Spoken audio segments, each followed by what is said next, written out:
여러분 오늘 주식 계좌 열어보고 한숨 쉬신 분들 정말 많으시죠? 엔비디아가 전 세계의 기대를 한 몸에 받으며 역대급 실적을 발표했습니다. 매출과 영업이익 모두 시장 전망치를 훨씬 웃도는 이른바 어닝 서프라이즈를 기록했는데 정작 시장의 반응은 싸늘합니다.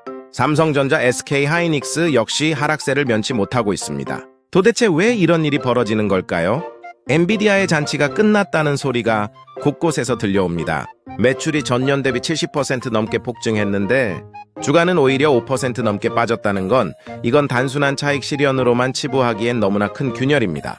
지금까지 우리가 인공지능이 세상을 바꾸고 금방이라도 엄청난 돈을 벌어다 줄 거라 믿었던 그 AI, 종교 같은 확신에 금이 가기 시작했다는 증거이기도 합니다. 오늘 영상에서는 엔비디아의 호재가 왜 우리 반도체 형제들에게는 독이 되었는지, 그리고 지금 시장을 짓누르는 거품론의 실체는 무엇인지 20분간 여러분과 함께 아주 낱낱이 파헤쳐 보겠습니다. 지난 2년간 엔비디아는 명실상부한 반도체의 신이었습니다.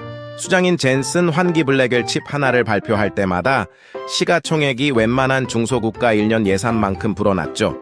하지만 지금 우리는 성장의 양이 아니라 성장의 질을 의심해야 합니다. 최근 월가에서 강력하게 제기되고 있는 순환거래 의혹을 주목해야 합니다. 구조는 이렇습니다. 엔비디아가 오픈 AI나 미스트랄 AI 같은 기업들에 막대한 투자를 합니다. 그럼 그 기업들은 엔비디아로부터 받은 투자금으로 다시 엔비디아의 최신 칩을 삽니다. 겉으로 보기엔 엔비디아의 매출이 폭발적으로 늘어나는 것처럼 보이지만 냉정하게 비평하자면 이건 내 돈으로 내 물건 사주기 식의 회계적 착시일 수도 있다는 겁니다. 이런 식의 성장이 과연 얼마나 지속 가능할까요? 과거 2000년대 초반 닷컴 버블 당시의 시스코 사례를 떠올려 보십시오. 당시 시스코의 네트워크 장비는 없어서 못 팔 정도로 불티나게 팔려나갔습니다.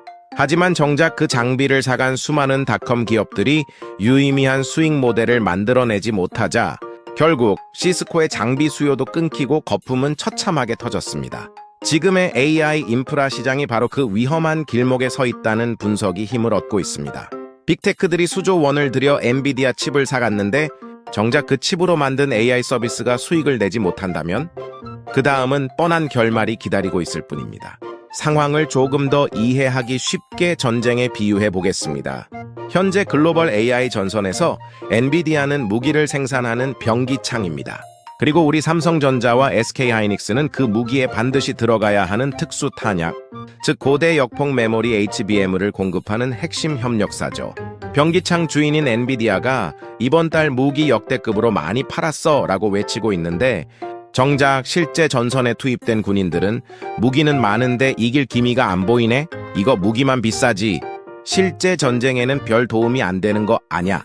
라며 회의론을 쏟아내고 있는 상황입니다. HBM 공급은 여전히 부족하고 우리 기업들의 기술력은 세계 최정상입니다. 하지만 무기를 사가는 빅테크들이 지갑을 닫기 시작하면 아무리 고성능인 우리 탄약들도 결국 창고의 재고로 쌓일 수밖에 없습니다. 특히 빅쇼트의 주인공 마이클 버리 같은 거물급 투자자들이 엔비디아의 하락에 거액을 베팅했다는 사실은 시사하는 바가 큽니다. 이제 시장은 단순히 물건이 없어서 못 판다는 공급 부족 이슈를 넘어 이 물건을 사가는 사람들이 진짜로 돈을 벌 수 있는가라는 수요의 본질적인 질을 따지기 시작했습니다. 우리가 SK하이닉스의 실적에 열광하면서도 동시에 삼성전자의 파운드리 부진을 걱정해야 하는 이유도 여기에 있습니다.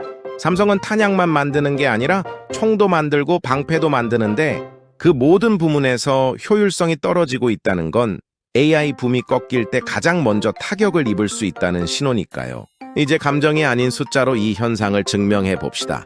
골드만삭스와 모건 스탠리의 최근 보고서를 보면 아주 충격적인 통계가 나옵니다. 현재 구글, 마이크로소프트, 메타 같은 빅테크들이 AI 인프라를 구축해서 실제 매출 1달러를 올리기 위해 지출하는 비용이 무려 6달러가 넘는다고 합니다. 배보다 배꼽이 6배나 더 큰 장사를 하고 있다는 뜻이죠. 물론 초기 인프라 투자 단계이기에 비용이 많이 드는 건 당연합니다. 하지만 문제는 속도입니다. 전문가들은 2026년 2분기쯤이나 되어야 이 효율성이 개선되어 투자 대비 수익이 13 정도로 내려올 것이라 전망합니다. 투자자들은 이제 지쳤습니다. 젠슨 황, 너만 돈 벌지 말고 이 비싼 칩 사간 기업들은 도대체 언제 돈을 벌어올 거냐라고 따져 묻기 시작한 겁니다. 특히 삼성전자의 상황은 더욱 뼈 아픕니다.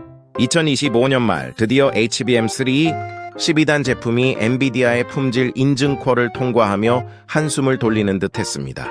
브로드컴 등 주요 고객사를 확보하며 심폐소생에는 성공했지만 이미 시장의 주도권은 SK하이닉스에게 완전히 넘어간 상태입니다.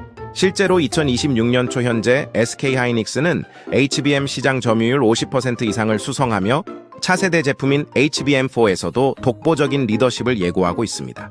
반면 삼성은 이제 겨우 추격의 발판을 마련했을 뿐 규모의 경제로 찍어 누르겠다는 과거의 공식이 AI 시대의 다품종 소량 생산 체제에서는 제대로 작동하지 않고 있습니다.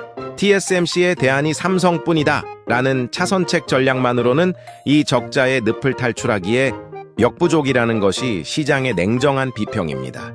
우리는 지금 삼성전자가 8년 만에 최대 영업이익을 기록할 것이라는 장밋빛 전망과 기술, 리더십을 상실했다는 근본적인 위기 사이에서 줄타기를 하고 있다는 점을 직시해야 합니다. 여러분, 하지만 너무 절망할 필요는 없습니다. 거품론이 나온다는 건 역설적으로 그 기술이 우리 삶의 깊숙한 곳까지 들어왔다는 뜻이기도 합니다. 닷컴 버블 때 수많은 무늬만 IT 기업들이 도산했지만 그 거품이 거치고 남은 아마존, 구글 같은 기업들은 지금 전 세계 경제를 지배하고 있습니다. 지금의 조정은 진짜만 살아남는 옥석 가리기 과정입니다. 젠슨 황은 여전히 당당합니다. 추론 AI와 에이전트 AI의 시대가 오면 지금보다 수십 배 많은 연산량이 필요할 것이고 그때 수요는 다시 폭발할 것이라고 말이죠. 이 말은 반은 맞고 반은 틀립니다.